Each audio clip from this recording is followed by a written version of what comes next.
दोस्तों, मैं अनिल जोधपुर से आज आपको कहानी सुनाऊंगा। शमशान भूमि। दूर तक शांत नीले समुद्र के किनारे और ठंडी हवा में झूमते नारियल के पेड़। ऐसी जगह पे कौन नहीं जाना चाहता। सबका सपना होता है ऐसे ही किसी सपनों की दुनिया में। राजेश और कल्पना ने अपना कदम रखा था। अभी अभी दोनों की शादी हुई थी और दोनों ने अपना बड़ा सा घर किराए से लिया था। पैसे की कमी तो कोई थी नहीं राजेश के पास। गांव में पुरखों की ज़मीन और यहाँ खुद एक कंपनी में मैनेजर। जिंदगी की हर खुशी वो कल्पना को देना चाहता था। ये जो घर लिया था वो बिल्कुल समुंदर के सामने था। सामने नीला समुंदर और बाजू में फैले रेत का किनारा। रोज ये नया जोड़ा दूर तक टहलने निकल जाते। अपने सपनों में जैसे जी रहे थे। लेकिन कहते कि यहाँ बहुत सारी खुशियाँ हो वह किसी की नज़र लग ही जाती है। ऐसे ही हुआ इन दोनों के साथ। उसके बाद जैसे इनकी सपनों की दुनिया बिखर सी गई। जब एक अनजान काले साए ने इनकी सपनों की दुनिया में कदम रखा, जिसका राजेश और कल्पना को अंदाजा भी नहीं था कि उनके साथ अब क्या होने वाला था। राजेश, मुझे तंग ना करो प्लीज़। आज तो सोने दो, आज ऑफिस नहीं है तुम्हारा। कल्पना अपना मुंह तकिए में छुपाते हुए बोली। राजेश ने खिड़की से पर्दे हटा दिए। सूरज की किरण उसके बेडरूम में आने लगी और जोर की हवा भी। राजेश ने कल्पना को अपने पास लिया और सिर्फ उसको देखता ही रहता।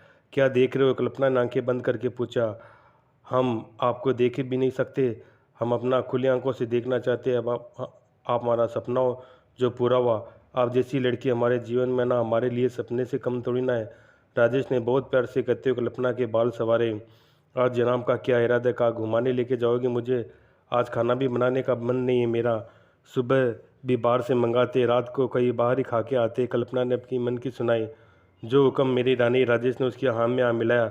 दोपहर का खाना खाकर दिन भर टीवी देखते रहे दोनों। राजेश को नींद आई तो वह थोड़ा सो गया। शाम को उठ के दोनों बाहर घूमने चले गए। खाना खाकर घर वापस आए तो रात के 11 बज चुके थे। आते ही दोनों ने सोने की तैयारी कर सो गए। रात के कुछ 1:30 होगा। खट खट खट खट, अचानक उनकी बेडरूम खिड़की खुल गई और बहुत जोर की हवा अंदर आने लगी। कल्पना की आंख खुल गई। देखा कि राजेश तो मज़े से सोया पड़ा है। उसने उठते हुए खिड़की बंद की, लेकिन जैसे कल्पना अपने बेड की तरफ मुड़ी, खिड़की फिर से खुल गई। कल्पना को थोड़ा अजीब लगा, लेकिन वो फिर से खिड़की बंद करने गई। तभी उसको लगा कि खिड़की के पास कोई है। उसने आवाज़ लगाई, कौन है वहाँ? लेकिन कोई जवाब नहीं आया। खिड़की का पर्दा हवा से उड़ने लगा। कल्पना ने फिर से हिम्मत जुटाकर खिड़की बंद की और जैसे ही पीछे मुड़ी, भूत भूत राजेश भूत! कल्पना की चीख ने राजेश की नींद तोड़ दी। राजेश उठ के कल्पना के पास भागा। क्या हुआ? क्यों चिल्ला रही हो? कल्पना राजेश से लिपट कर रोने लगी। राजेश राजेश, तुम्हारे बगल में भूत था। मैं ना वहाँ खिड़की बंद करने गई थी, मुझे लगा कि यहाँ कोई है। लेकिन जब मैं बेड पे सोने आई तो आगे कुछ बोल नहीं पाई, रोने लगी। उसके हाथ पैर कांप रहे थे। राजेश ने उसको बेड पे बिठाया और हाथ से पानी का गिलास उसको दिया। पानी पीने के बाद कल्पना को अब थोड़ा ठीक लगने लगा। राजेश, मैंने देखा कि तुम्हारे बगल में एक भयंकर काला साया था जो मेरी जगह सोया था। मैंने उसको देखा तो मुझे ही देख रहा था। वो किसी औरत जैसे दिख रहा था। मुझे बहुत डर लग रहा है राजेश, प्लीज़ मुझे अकेला मत छोड़ना। कल्पना फिर से रोने लगी। राजेश ने उसको अपने पास बिठा और कहा, अरे नहीं पगली, मैं तुम्हारे साथ ही तो हूँ, तुम्हें छोड़कर कहाँ जाऊँगा भला। वो रात कैसे भी बीत गई। सुबह हुई लेकिन कल्पना सो की थी। आज नाश्ता और टिफ़िन भी राजेश ने खुद से ही बनाया। उसने नाश्ते की एक प्लेट तैयार की और साथ में कॉफ़ी लेके बेडरूम में चला गया। कल्पना अब भी सो रही थी। उसने कल्पना को उठाया, अपने हाथों से नाश्ता करवाया। अब कैसा लग रहा है कल्पना? राजेश ने तैयारी करते हुए पूछा। राजेश, क्या तुम आज घर नहीं रुक सकते? मुझे यहाँ बहुत अकेला महसूस हो रहा है, कल्पना ने गुजारिश की। राजेश उसके पास आकर बोला, कल्पना डरो नहीं, कल जो भी हो शायद तुम्हारा भ्रम था। ऐसा होता है थकान के कारण। मैं जल्दी वापस आऊँगा, फिर शाम को कहीं बाहर चलते हैं हम दोनों। राजेश अपने ऑफिस चला गया। उसको कुछ दूर जाते कल्पना देख रही थी। आज घर में कुछ करने लायक था नहीं। खाना भी राजेश ने बनाया। सोचा बाहर लॉन में बैठकर कुछ किताबें पढ़ लूँ। कल्पना ने दोपहर का खाना खाया और लॉन में बैठकर किताब पढ़ने लगी। उसको कल वाली बात याद आ रही थी, लेकिन उसने कल के बारे में ना सोचने का निर्णय लिया। लेकिन जैसे उसने किताब को दूसरा पन्ना पलटा, वही काला साया, वही भयंकर चेहरा उसको किताब में दिखा।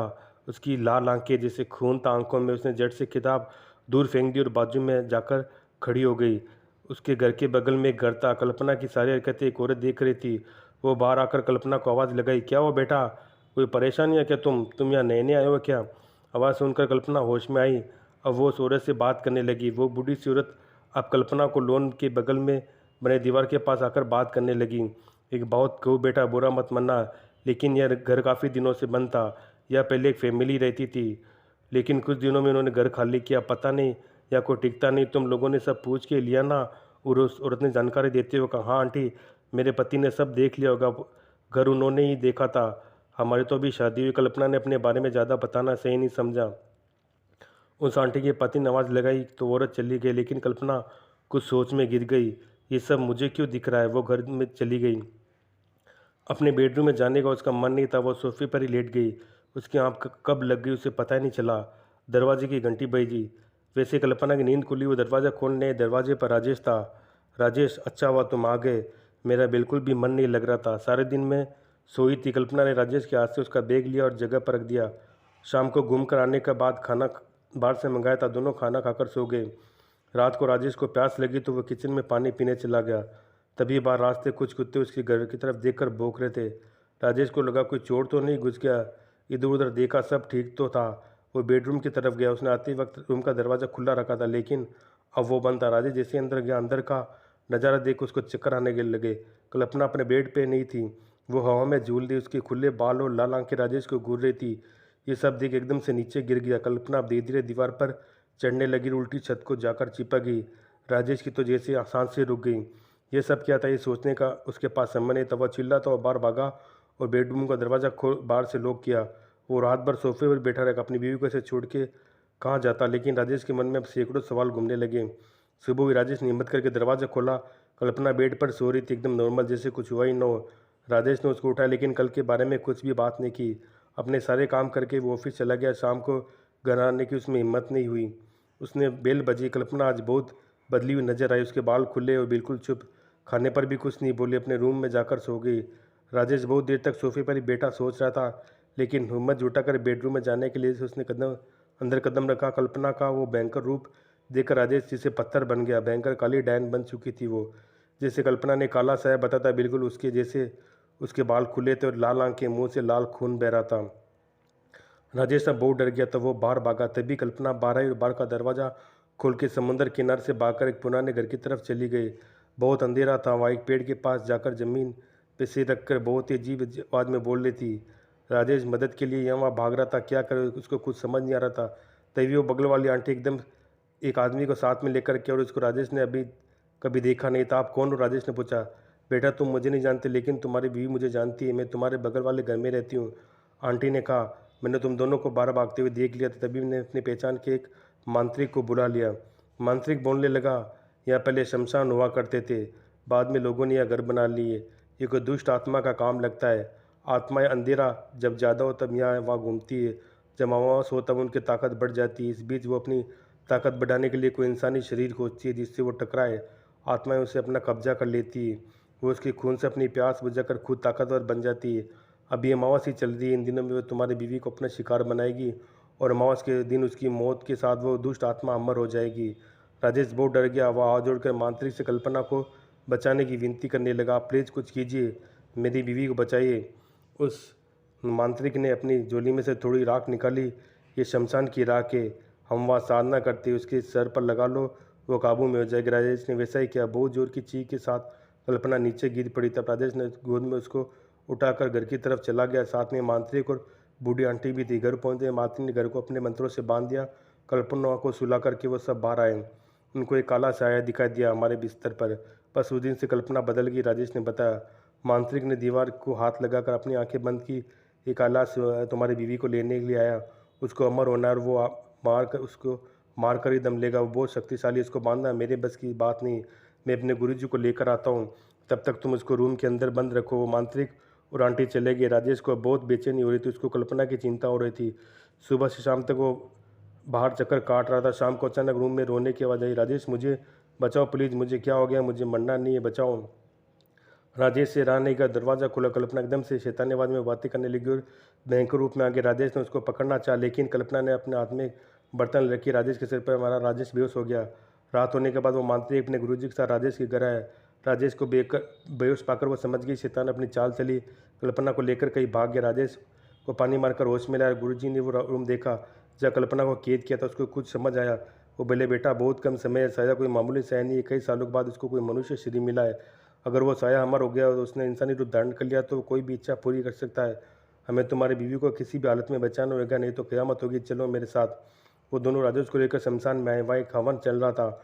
दोनों मांत्रिक बैठ गए, मंत्रों का पाठ चालू किया। रात काली होती गई। चांद अब बिल्कुल भी नहीं दिख रहा था। अमावस अपने चरम पर थी। तभी जोर से चिल्लाती कल्पना वहाँ गई। वो बहुत भयंकर रूप में थी। उसके आने से वह खून की बदबू फैल गई। मंत्रों का जाप चालू था। गुरुजी उठे और कल्पना के पास जाकर मंत्र पुकारा। शमशान की राख उस पर मारी। कल्पना शांत हो गई। उसमें से काला साया बाहर निकला। वो देखने में बिल्कुल कल्पना जैसा था। पहचाना मुश्किल हो रहा था कल्पना कौन है और साया कौन। गुरुजी ने अपना आतंकी किया। त्रिशूल उसके हाथ में प्रकट हुआ। इतने में वो डरावनी आत्मा ने अपनी चाल चली और गुरुजी के साथी मांत्रिक को मार डाला। अब उसने गुरुजी को भी मारना चाहा, लेकिन उसके मंत्रों के सामने वो टिक नहीं पाया। ये सब हड़बड़ी में वो मंत्र वाला त्रिशूल के नीचे गिर गया। वो ढूंढने गुरुजी जैसे झुके वडाई ने गुरुजी को बहुत बुरी तरह घायल किया। उन्होंने राजेश को इशारे से वो त्रिशूल से साय को खात्मा करने को कहा। गुरुजी की मौत से मानो वो काला साय खुशी से कूदने लगा। इतनी में हर तरफ चीख गूंजने लगी। वो काला साहब अपने मुकाम पर जाने वाला था। उनको मानव शरीर मिलने वाला था। वो साया झूम उठा। तभी राजेश ने उठकर मंत्रों वाला त्रिशूल उसको अंत करना चाहा, लेकिन उसमें बेतुरसी जो राजेश को अपना शिकार बनाया। बुरी तरह घायल होकर राजेश नीचे गिर गया। ये देख कल्पना अपना पूरा जोर लगा के राजेश की मदद को आई। उसने पति को वह मरता हुआ कैसे देख सकती थी। वो साया और कल्पना आपस में भिड़ गए। अब कौन कल्पना और कौन साया समझ नहीं आ रहा था।